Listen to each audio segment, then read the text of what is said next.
Every day, we live surrounded by visible dangers, chemicals in our food, plastic in our ocean, and toxic foam air. These toxins may seem harmless, but they treat our health and environment we depend on. Environmental health and toxicology teach us what put our into the environment eventually comes back to us. Water, we drink, we eat, and the air we breathe.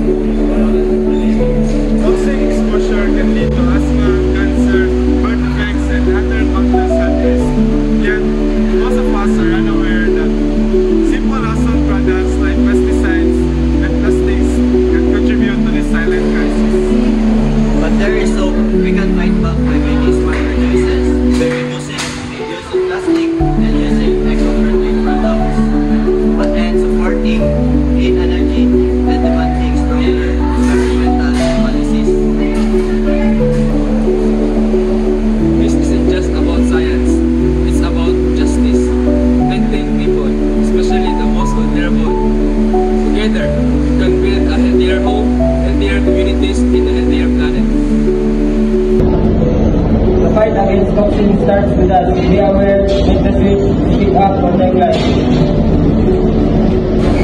Join us